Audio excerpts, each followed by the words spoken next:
Welcome back to another Test Subjects video. I am Greg, this is Bizarro, and we are about to do another Tools of the Trade product spotlight.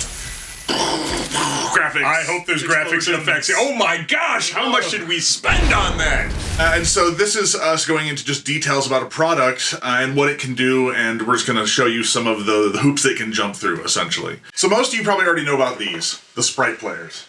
Put out by MediaWiz and Team Kingsley. And this is a triggerable, seamless looping video player. These are actually in use in a lot of places you wouldn't know they're in use. These get used at like McDonald's. Right. If you ever see the menus that change from one thing to another, there's a chance one of those is in there making that happen. One of the limitations with these is they only can trigger one video at a time unless you run them through something like an Arduino and control them via serial. So like you run them through Fruit Loops or Frosted Flakes or... Cheerios. That's the serial you run them through. So there are little attachments you can get that allow you to control the sprite through DMX or other means as well, trigger multiple videos. But what if you want to do something more than trigger just videos in sequence? No, these are escape room people. They only want to do one thing at a time. No, you guys don't, but the ones watching this video want to do a whole bunch more. How would that happen? That's where this comes in. This was an add-on they created recently by Team Kingsley, and it is called the Hydra. Fun fact, what they did is they actually cut the head off the sprite player, and then 3 of these just showed up. There are 10 outputs, and there are 9, actually I think 10 inputs as well. This expands the functionality of a sprite by quite a bit, and allows you to do a bunch of different stuff. Now when it first came out, it was just kind of had like regular kind of modes, kiosk modes. There's 75 modes currently in this iteration that I'm holding right now. Bill over at Team Kingsley has added game modes, and that's what we're here to show you. That's when we got excited about it, right, and went, hey, what can we do that it doesn't already do yet? So that brings us to why we're standing here in front of this television with these little weird colored... Infinity gems, yes, the Infinity television. This is the Thanos brand. Yeah, and we got it half off in a snap. I don't feel so good. This is a very basic game mode here. Push the buttons in the right order and something will happen mode. Normally with the Hydra, when you push these buttons, a video will play on each button press, but this mode in particular does it with the outputs. These outputs are essentially solid state outputs, so there's no clicking or anything like that. There you go, that's the startup of the game. And now you have to press the right order, and when you press the button, it'll light up one of these. So that's number 1. That's number 2. Now, if you hit number 2 again, you get a fail. So here we go. 1, 2, 3. So that's just one of the kind of basic game modes in this. Now we're going to show you a completely different one. So if you know our channel, you recognize this guy here. He's from a room we created where you go inside of a giant arcade machine, and he is going to pull double duty here today. So this is what I call shooting gallery mode. And what this is, let's imagine you have a television and a bunch of targets set up around it, and you have to shoot it with like an IR or a laser beam or something like that. And you have to do it in a certain order. Right? There are modes where you can just do it in any order, but in this case we have it set up for a particular order, which means if we were to hit target 1, boom, he explodes. But if you hit target 3, he laughs at you. So when you fail, you have to start over again with the right order. So now we're going to do number 1. Right? And now again. And finally...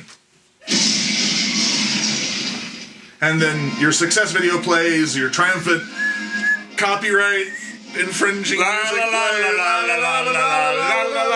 So that is kind of the idea of the shooting gallery mode, but what this also lets you do is set up a television with puzzles. So as you solve the puzzles around the room, it can trigger videos to interact with the players, and depending on how they do the video or what puzzle they do depends on the video it plays. Like you can have, let's say, like a countdown timer bomb or something, or like a giant robot, and as you disassemble parts on this evil robot, he reacts and goes, "Oh, stop doing things to my leg or whatever.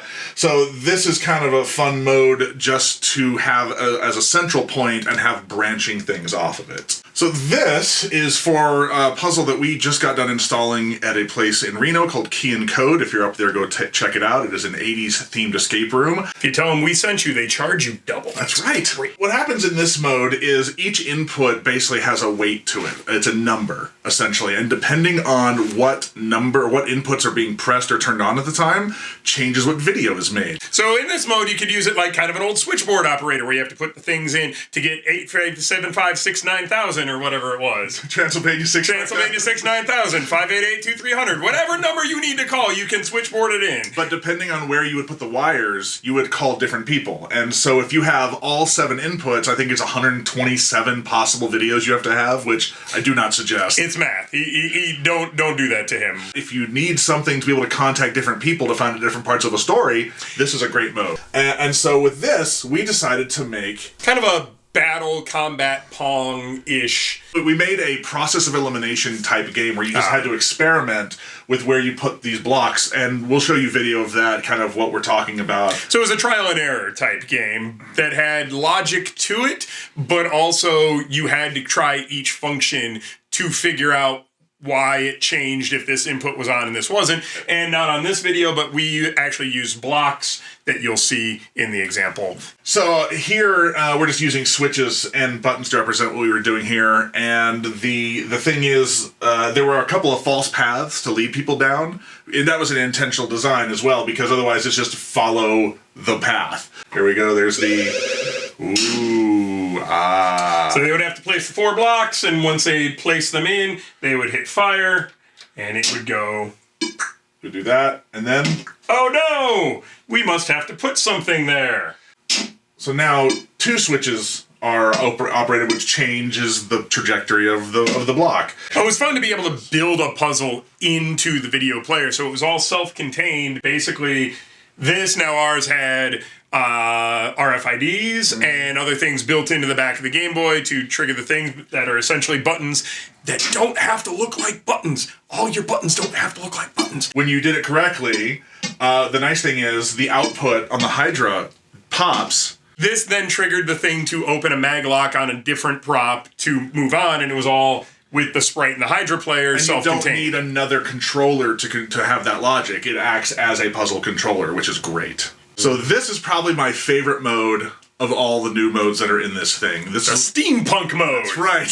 We just slap gears on it and voila. Yeah, it's done. Yes. It's done. This is what I call story mode. This allows you to tell a sequential story throughout your game by having alternate looping and trigger video. Tell me if I'm wrong, but the sprite player, the big restriction on that is you really only had one looping video, and when it went to the next video, you couldn't get... Right, you have your main looping video, and so what'll happen is it'll loop, you trigger, and it goes back to that loop. So we had a space room that we designed up in Reno. When you got to the alien part, all of a sudden 2 alien ships come into the room, and we needed them to pause there, but as you did more things in the room, those alien ships, something would happen, and they needed a new rest mode to progress the story each time. So you had a great bit of animation, and then the story could pause until the next puzzle was solved, and then the next bit of animation happened without having to go all the way back to the original screen. One of the things about using video in an escape room is it adds a level of production value that is hard to get with other types of animation. Like you said, you don't want to have animatronics that people can access because they'll break them and stuff. And also, right now, video is being used at theme parks all over the world in rides and in interactive stuff. It could be a projection. It could be projection mapping onto a Haunted Mansion style bust, and he says something different each time. People will know that. They'll sit there and go, oh, I saw this something like this at Disney, and they'll think your escape room is way more high quality than it might be. Yeah. To show you how this works, when a puzzle gets solved, and in this case we're using it to show progression. So imagine you had a bunch of vials, and this is obviously mounted vertical because I like to do things difficult. In a situation like this, dealing with liquid in an escape room can be a challenge. But if you make fake liquid, no worries. Here's what happens. You solve a puzzle, and... Alright. The vial fills. Apparently. But now it's in a waiting stage. Yes, now there's a new looping file that is just... And then we... Add some more Gatorade. Right. This is what is it? Code red, not code red, code green or whatever it is. I don't know. He doesn't drink a lot of Mountain Dew. I don't. There you go. So now you would have your third puzzle solved, and you can have some information, or it shows progress. The outputs on here fire at a certain way, and then you would just have something now happen in your room, or something like it. And now this will just sit here looping like this until you need to reset it. And when the room is done, you do your reset, and it's back to 0. And if this is hooked to your main room controller, it resets for you. You don't have to worry about anything like that. This is probably, I think, our favorite mode, just to be able to tell a story with. Exactly. A lot of rooms don't have story progression. They have a lot of good moments to them and a lot of good theming, but story makes a huge difference, and something like this, or this mode, will let you tell that next chapter of the story to your players, which they should be doing. The more you know. Boo-doo-doo. So that's our product spotlight on the Hydra player. We want to know what you guys would do with it or have done with it. If you've got something cool, send us a link below, tell us about it, like, subscribe, thumbs up, all those things that I feel like a really horrible person in saying, but if we want more than 12 people to watch this at a time, we have to. We're going to do more of these. We're just showing you different products over the next couple months and stuff like that. And the weird stuff we decided to do with them. Yeah. We're test subjects.